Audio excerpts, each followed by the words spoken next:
If you are serious about protecting your bones as you get older, you need to know this. Gentle exercise is not enough. That's not the same as saying that walking and stretching are pointless, but bones don't get stronger just because you move. They get stronger in response to loading.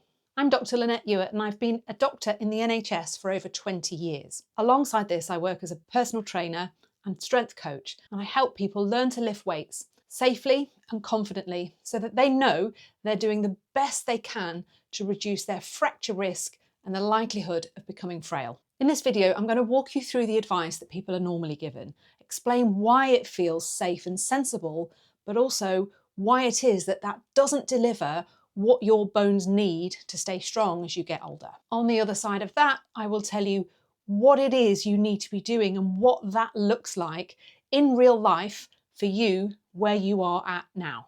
Often as people get older, the usual advice that they're given is take it easy, be careful, slow down.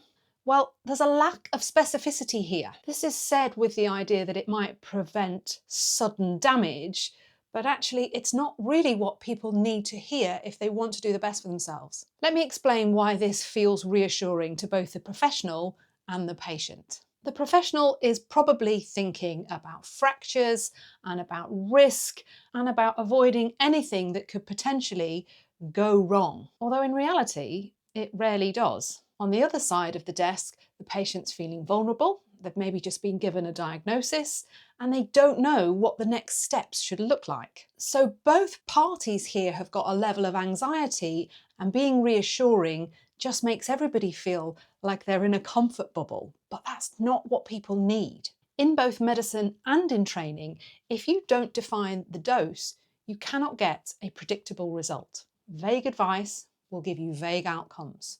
And that's what being careful will produce. So here's an example that gets bounced around in clinic: no heavy lifting. What does heavy lifting look like? Is it a grandchild? Is it a pet? Is it a handbag? Is it laundry? Without specifics, the patient goes away and doesn't really know what to do with that advice. The problem with that is that people then avoid structured training but are still exposed to unpredictable loads in everyday life. And in all honesty, that's where I see the most problems as a doctor. Another reason why safe advice fails your bones.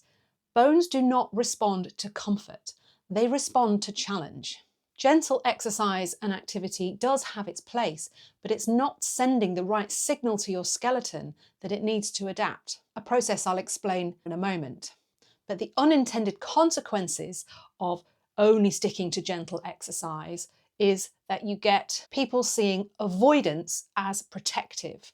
What happens with greater avoidance over time is you lose more strength, you therefore lose confidence, you get greater deconditioning, and it becomes this snowball effect which does you no favours in the long run. Let's talk about what loading does do for your bones. Your bones need to be exposed to strain, and that strain needs to be relative to you, and it needs to be different from the day-to-day strain that they're encountering just through your normal routine. The strain ideally needs to be short, sharp, and have a space after it to enable recovery to happen.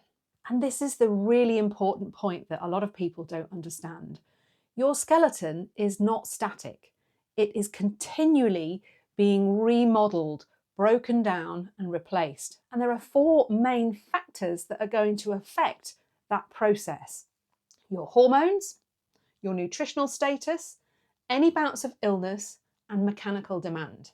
The reason this happens is that maintaining bone is metabolically quite expensive, in much the same way that your brain creates habit loops so it doesn't have to work so hard. Your body is looking at the skeleton in the same way.